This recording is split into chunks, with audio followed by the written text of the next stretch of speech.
Today, we're going to be talking about the art of pricing, how to escape the SaaS graveyard. And our speaker, CEO and CFO of Calqulate, Niko, will be taking us through, the ways to set price in a proper way. So sometimes you could set your price really low, that you don't know, you are leaving a lot of money on the table, or you could set your price, it becomes too high that it could be causing your churn without you realizing. So how do you really find this balance on getting, we like call it the sweet spot in pricing? This is all what Niko is going to be covering today. So for this webinar, we have a couple of partners who together we're making it happen.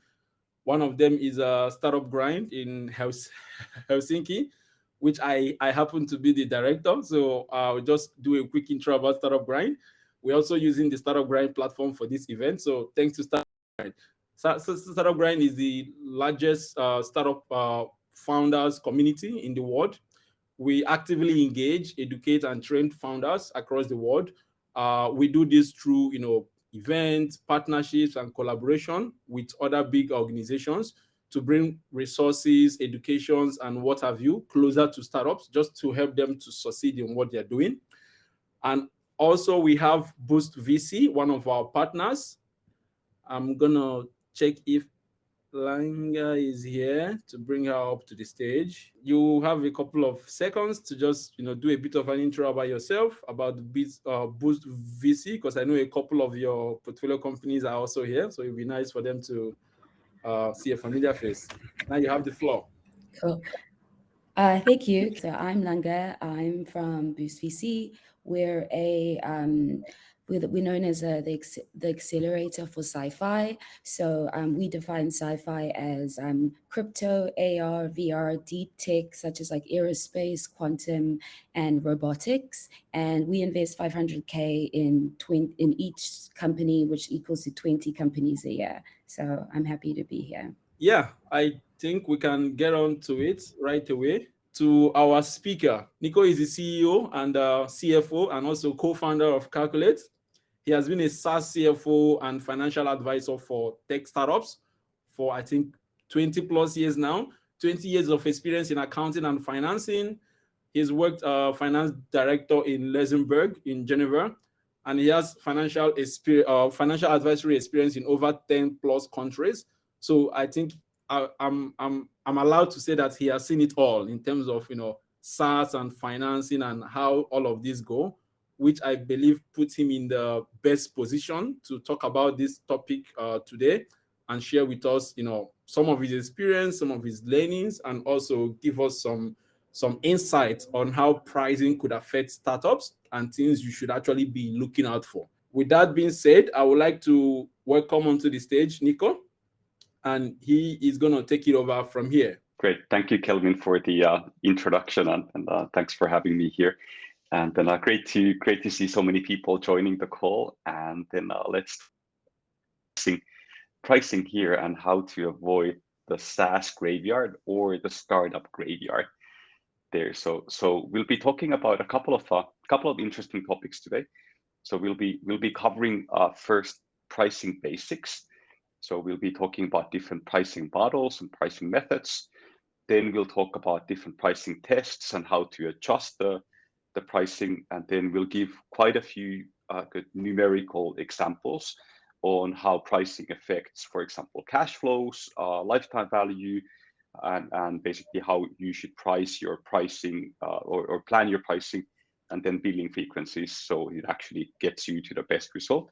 And then how to avoid the graveyard by not making mistakes in pricing and not making mistakes in the costs that are allocated to selling. So we have quite a few interesting topics to cover.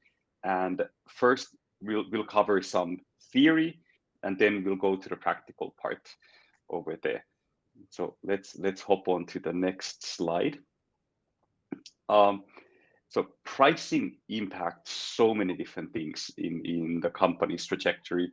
It impacts cash flows, it impacts your industry metrics like lifetime value, it can impact volumes, etc. So it's usually not good to look at one key performance indicator or one metric at a time, but rather in pairs or in a bundle, like in this diagram over here. So for example, like lifetime value, LTV, and CAC, customer acquisition costs, those should be looked at in pairs. And then also taking a dimension of billing frequency so that you understand the cash flows that are impacted by, for example, pricing and the volumes here. And when you make pricing changes, it basically affects all of these here.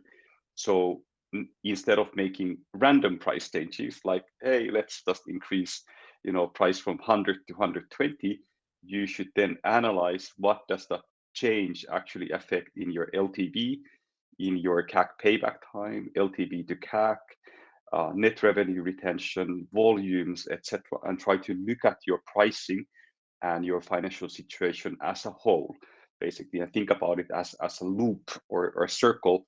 One thing affects other things over here. So Calqulate is basically a financial analytics company, and we advise always not to look at just one KPI at a time, but rather all of them at the same time. And we'll be talking about quite a few of these KPIs or key performance indicators when we talk about pricing, because pricing impacts so many different things. Let's hop on to the next one. So we'll be mostly talking about two different revenue models or two different pricing models. One is for enterprise that has high prices and low volumes, and the other one is self-serve that has high volumes and low prices.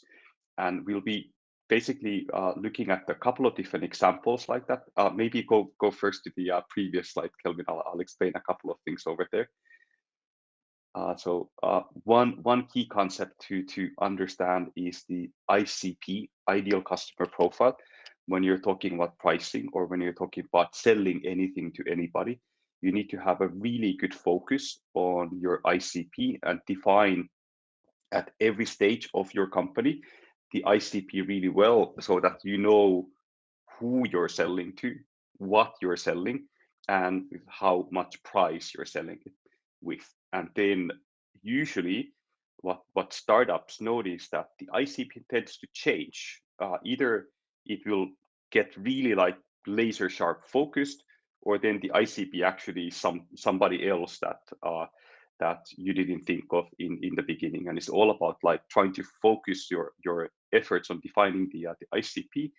And then what often startups do is that when they find the ICP, they kind of narrow down the scope really a lot, and then they try to build an enterprise product around it and increase prices so that basically you have a really good product to solve one big problem of one single ICP. And when you've nailed that, nobody's going to complain about pricing, because you have the right product at the right time for the right problem and at the right price. And then if you've nailed that, you're fine. And then you can basically, go down the route to more self-serve and high volumes.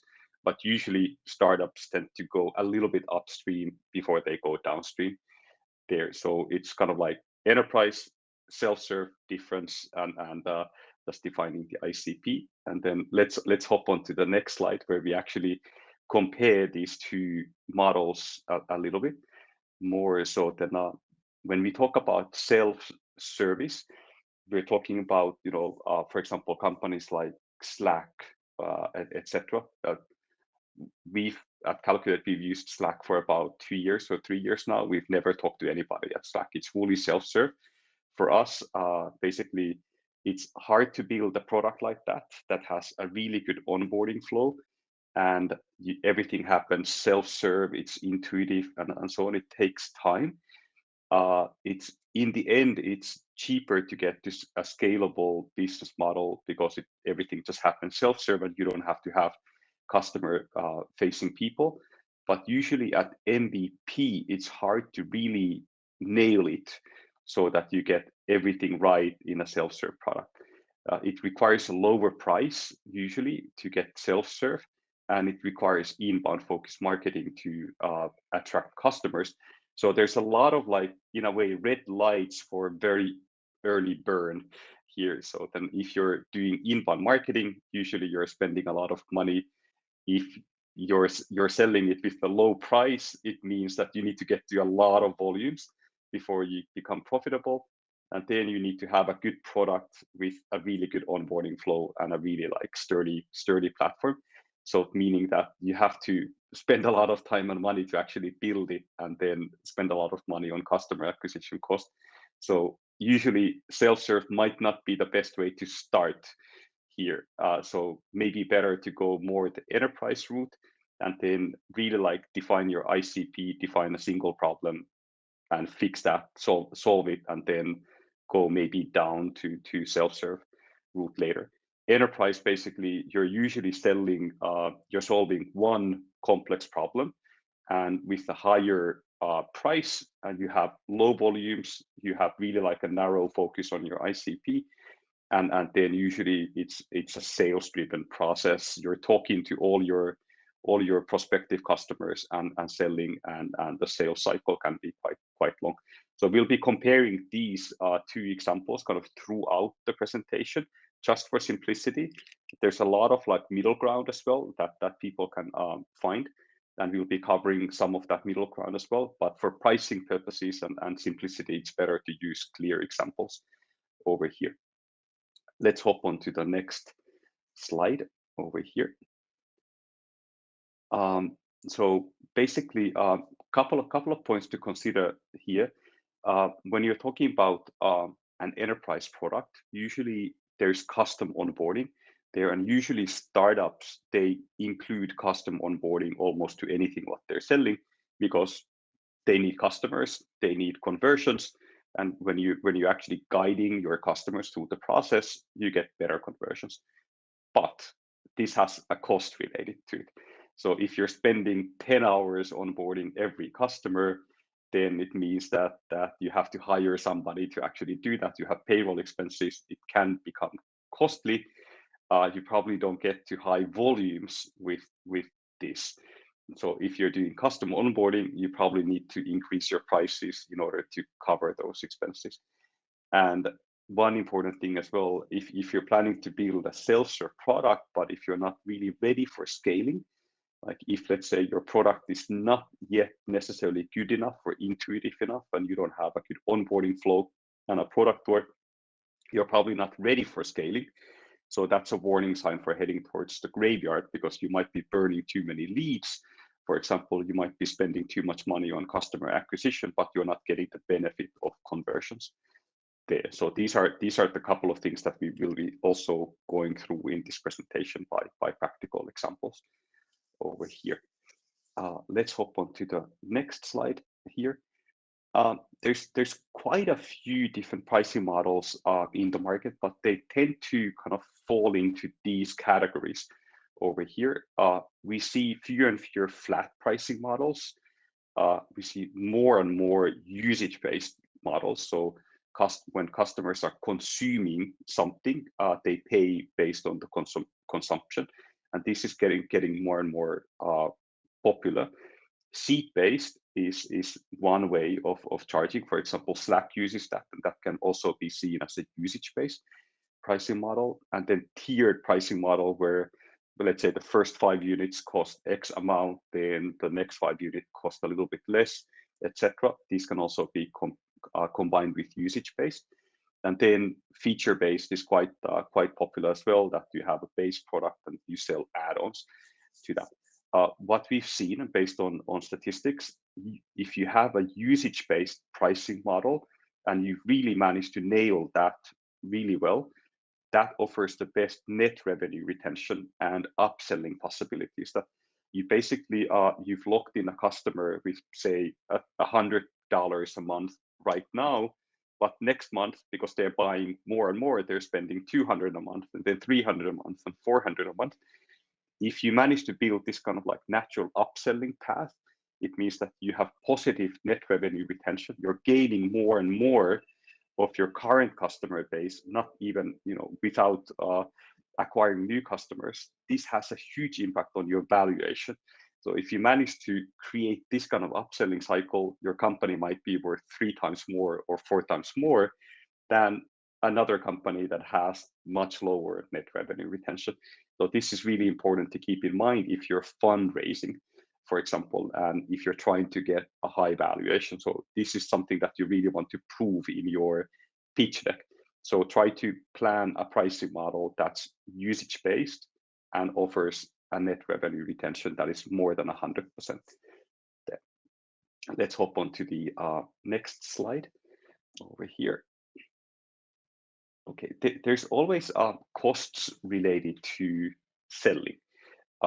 They can be either customer acquisition costs, or they can be, for example, onboarding costs, or transaction costs, or infrastructure costs, or something like that. So it's usually good, especially for a startup, for the first couple of years, to really estimate and calculate really well what are the costs related to selling and producing that service. Like, do you need customer support agents, for example?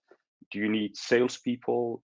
Do you need infrastructure costs? And how big volumes do you need to get to in order to cover those expenses? And how much do you need to actually charge from your customers so that you have a profitable business model, for example? So there's a couple of ways to do this. So then usually startups choose quite an easy way of pricing their products, and then kind of like let it evolve in the market. And then one good way to do this is that you estimate your customer acquisition costs that you have to spend in order to acquire a customer before you have good statistics on that. Then you basically multiply by 3, so you get to a healthy LTV to CAC ratio. So lifetime value of a customer should be 3 times higher than the CAC, and then you kind of try to work your way down to get to an annual price or a monthly price of that. So this is a simple calculation that could be just kind of like metrics based and cost based, basically. And when you get to this, compare it to your competitor pricing, and then adjust the price. And if you're working towards say a single complex problem solution, then increase your price by double it, triple it, unless you get to the point that people are saying that you're too expensive. For example, Calqulate, basically we heard at Calqulate for quite a long time that, like, why are we so cheap? Then we tripled our pricing, and then now we don't hear that anymore. But then now we're starting to hear kind of sometimes that could you lower your prices as well. So try to get to the point that it feels good, that nobody's complaining that you're too cheap, and not too many people are complaining that you're too expensive. And I think then you kind of nailed your price. But you need to kind of interview 100 people or 200 people to get to that point, and try to kind of cohort your groups, like that are only small companies saying that you're expensive, but then large companies are saying that you're cheap, for example, and then sell to the larger companies with the higher price. Let's go to the next slide. So a couple of points to consider here. Buyers appreciate really clear pricing schedules. If you can make your pricing transparent and available online, please do so. Usually that makes the sales cycle much shorter. And then if you can, with just one price or like 2 options, say, okay, it's going to cost you this, that's what you're getting. It's much easier to understand, and not like a million options, like, okay, add-ons and so on. Then usually people get confused. So the simpler and clearer your pricing, the easier your sales process is. And then if you're still at MVP stage or quite early stage, it's probably better to start with a little bit lower price, and then work your way up when you actually interview your customers, when you've locked in the first deals, and then increase, and try to basically add the usage-based element there, that your pricing naturally increases as well, without you having to renegotiate your prices every time. Okay, let's hop on to the next slide here. So there's a couple of ideas as well, like how much you actually need to sell, like what volumes should you target in different kinds of sales methods here. So if you're planning to build, or if you're building a self-serve product, probably need to get to really high volumes, and the only way to do that is inbound marketing. Then you have to basically plan your sales methods through scalable inbound marketing. So content, ads, automated processes, etc., which usually takes time and quite a lot of money to build in order to nail it really well. Then on the other side, enterprise means that you have lower volumes. You're talking to fewer companies, fewer prospective customers. Then it basically means that you're actually building an outbound sales strategy. You have sales sequences, you're using a CRM system, you have a sales team, you have sales processes, sales playbook, etc. And then it means that it gets rather costly per new sale. But then when you're doing it with outbound methods, you have more control over it, and most likely you have better conversion rates as well. A hybrid is basically somewhere in between. So you might have two different cohorts or two different groups of customers, one that you're targeting with inbound and the other one that you're targeting with outbound. But if you're not really ready for scaling, this can become really expensive as well. Usually companies go to the hybrid model a little bit later when they've actually proven a sales channel and gotten steady results over that, and then they can scale the numbers. And the self-serve and the hybrid models are the most at risk of graveyard because you're adding a lot of early burn there. So that's good to keep in mind. So if you're an early stage startup, better to focus and really talk to your customers, which basically means that you're doing outbound as well, but then you're getting your first customers better like that. Couple of points to consider here. So once you have an idea of your initial prices, or you already have a pricing schedule, you need to start building a sales forecast as well, so that you're forecasting your future sales, you're forecasting then your customer acquisition cost and the resources that are needed, and therefore you're also forecasting your lifetime value, your future revenues, your future cash flows, and your future, like all the metrics that are related to that, LTV to CAC and so on.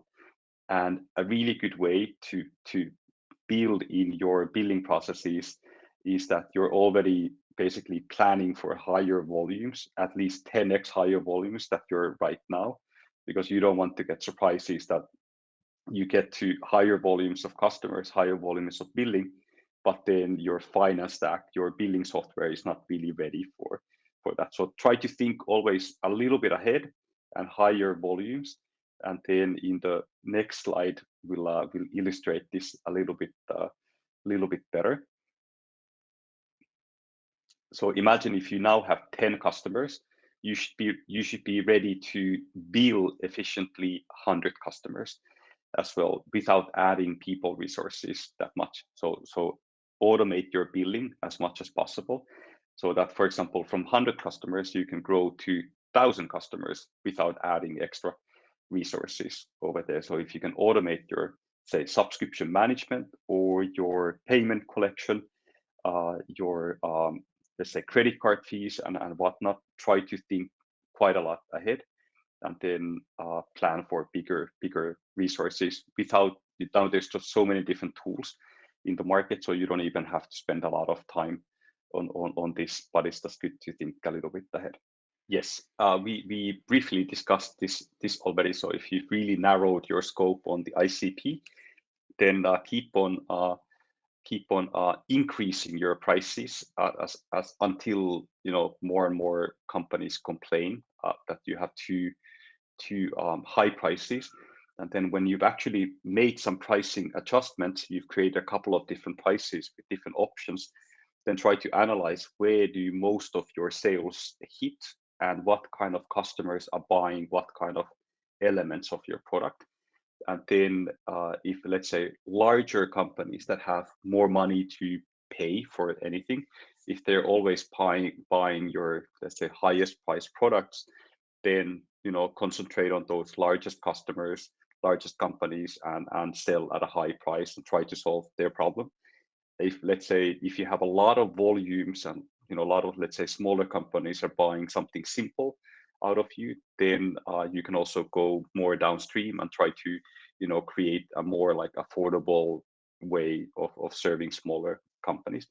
But then usually what startups are doing, that they first go upstream before they go downstream here, because it's that you get more money out of the big companies and they are just easier to sell to at first, especially when if your product is a little bit raw, for example. Let's go to the next slide. And then this is basically a traction analysis, pricing analysis that just analyze your cohorts and then see who's buying. And then it's usually better to have a little bit higher prices and then offer discounts based on, for example, the customer size, to lock in deals at an early stage, for example. So if you think that a company would be willing to pay 200 euros for what you're selling, you can offer them, okay, the regular price is 1,000, you're getting an 80% discount for the first year, for example. Maybe for the second year, the discount is 50%, and then they pay a full price once the customer has grown a little bit. Usually that's a good way to plan that net revenue retention as well, and then keep your prices high so that nobody's going to pay you more than what you're asking. So better to keep your asking prices a little bit too high and then offer discounts for the people who really need that. There. Let's hop on to the next slide. These are the things that why what we hear why somebody would not buy your product. For example, your product might not be ready for a particular market. It might be lacking a feature. There might be some bugs. Okay, we are all startup companies. The price might be too high or the price might be too low. When we were starting at Calqulate, we lost a couple of deals because somebody didn't take us seriously because our price was too low, for example. So we learned from that mistake and increased our prices. But usually the fact is that the ICP is wrong. So you're selling the wrong product to the wrong people. There, that's often the mistake that people are doing. So define your ICP, learn what their problem is, build a solution what they need, and then they will pay. And then make sure that you're creating enough value for that. And then usually the sign-up process should be the easiest thing to organize. So then make sure that there's no friction points to get started with your product. And basically the initial implementation is as easy as possible. It could be plug and play and self-serve, and then the rest of the product could be more enterprise product. Let's go to the next slide. And then experimenting here. Pricing should always be experimented with. Even companies that have been operating for several years, they organize pricing experiments all the time. And then in order to do that, you need to go and talk to your customers. You need to interview like 100, 200, 300 companies and then offer them something and then try to figure out why they might not be buying. Is the pricing too high? Are you not selling the right kind of product, etc.? And especially at Series A, your finance stack and your marketing stack should be ready for automated pricing changes, that you don't have to really change every single element and whatnot in your product, but then you're ready to do these really easy pricing adjustments and A/B tests, for example, in different markets for different cohorts, so that then you can be more granular about your pricing tests. But before that, you're probably not talking about so big volumes, so you don't really need to automate this at like pre-seed and seed.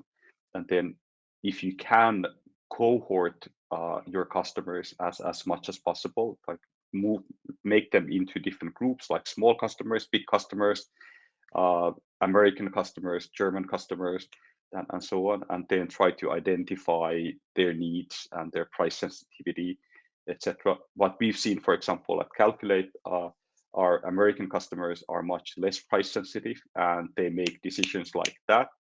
And European customers are much more price sensitive, and then they take much longer to figure out if they want to buy from you or not, and they're really kind of hesitant to give you feedback, whereas American customers are like, I like this, I don't like this, la la la la la. It's really like really straight feedback. So then if you can cohort your users like this, and whichever way it makes sense for you, you get the best kind of statistics out of that. And as early as you start pricing experiments, the better. And let's hop on to the next slide. So we'll be looking at a couple of like numerical quantifiable examples of the different sales models. These are often called the SaaS sales models, but these can also be called startup sales models. So basically, we're comparing in two different spectrums, different sales models. So price from low price to a high price, and then complexity from low complexity to a high complexity. Complexity can mean, for example, complexity of selling, complexity of using, and the complexity of the problem that it's solving. And the easiest example here is self-serve. Usually it's a simple problem. It's simple onboarding. You can use it yourself, and you can solve the problem yourself by using the product, and the price is usually quite low. And the enterprise is the other end of the spectrum. Basically, you have a complex product, complex sales process, complex onboarding process, and you have high prices for that. And transactional model is basically you get to charge a high fee for that, but you've managed to make everything really like smooth and self-serve, from onboarding to automation to billing and whatnot, that you're solving potentially a complex problem with your product, but you manage to do it self-serve. And because it's a complex product, customers are willing to pay for it quite a lot. So I mean, companies like these are for example, Zendesk, for example, a customer support platform. Usually, it's self-serve, and you're spending $500 or $1,000 a month for that, which goes maybe a little bit more towards enterprise. But because they've managed to kind of nail the onboarding process really well, then they can basically keep the price high, and then they've managed to nail a really kind of a good solution for solving a big real problem. So let's look at these a couple of examples in charts and in lifetime value and also cash flows when we think about pricing here. So this is all about pricing that affects other metrics and analytics. Self-serve example is that usually self-serve companies have relatively low customer acquisition costs. They don't have customer support costs because it's all self-serve.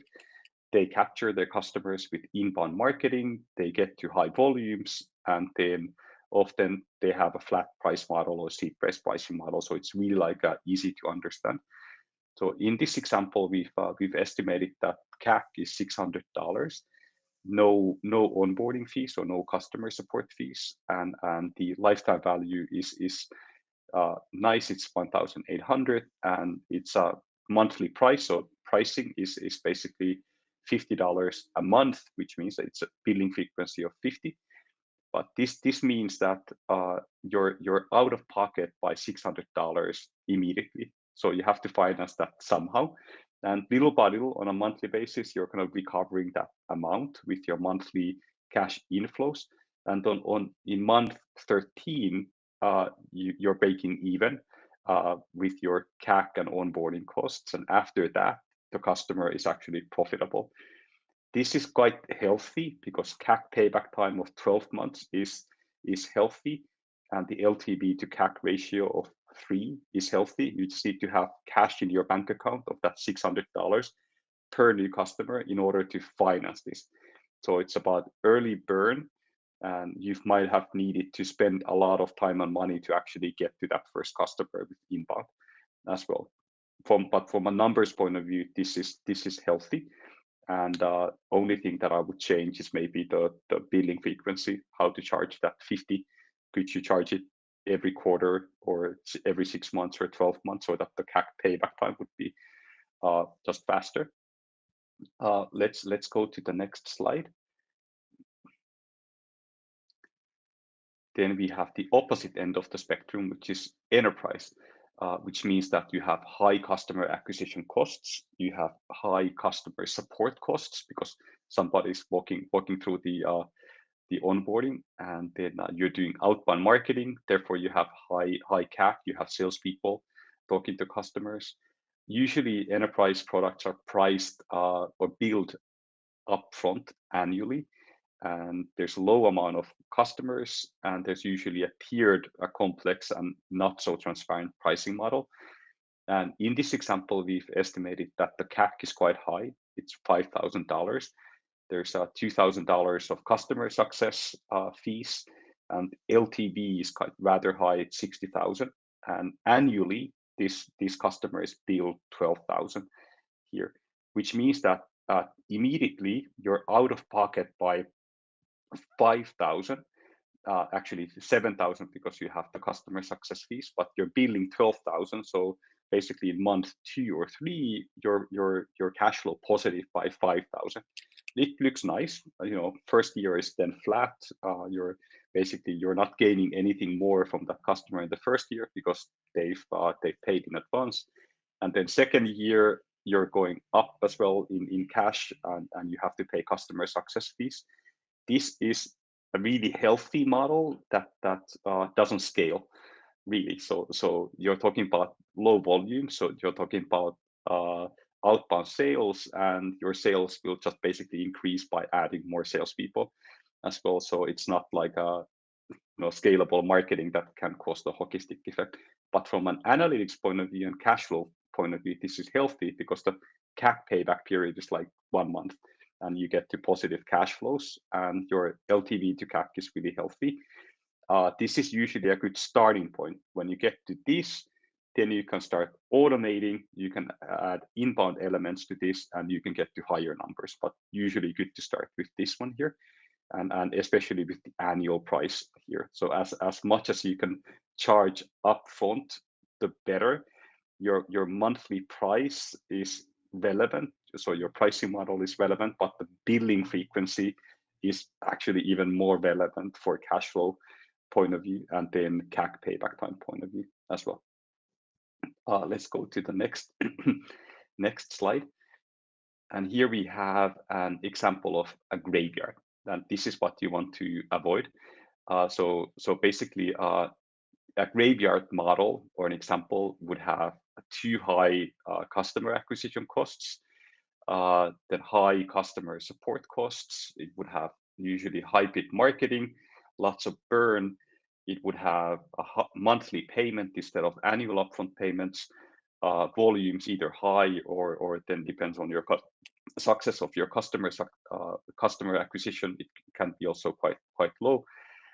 Here in this example, we've estimated that CAC is 600. You have high customer success expenses, LTV of 1,800, and you're charging monthly 100, which means that immediately you're out of pocket by 1,600, and only in month 16 you paid back your CAC and onboarding fees with your monthly payments that come in here. And then as the LTV is only 1,800, the customer disappears and is only profitable for a very short period of time.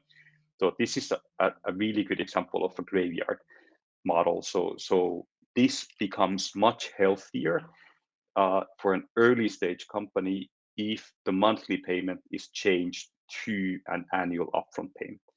Basically, then you basically can recover quite a lot of the initial burn immediately. And if you've managed to automate your onboarding so that you don't need to spend so much time with the customer, that you've managed to build some videos or a product tour and something, so your customer success expenses become lower per new customer, so that then the analytics and these ratios become better and you become cash flow positive faster.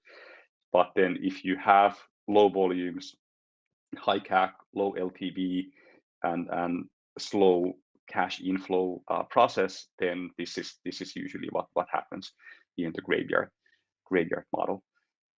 Let's go to a couple of summary slides here in the end, and then we can head to Q&A. So how to avoid the SaaS graveyard or startup graveyard? Always try to get more than 1 month of payments from your customers. So it might be quarterly, semi-annually, annually. You get to much better cash flow position. Startups die because of cash flows. They don't die because of lack of growth necessarily. You need to know your ICP really well, know who you're selling to, and build upselling and net revenue retention to your product very early on. These are the most important things. And then if your product is not really ready for self-serve, or if it's not a self-serve product, don't have self-serve prices. Have more like enterprise prices and then charge more. No matter what you do, try to automate onboarding and then make buying super easy, like make sign up and buying super easy.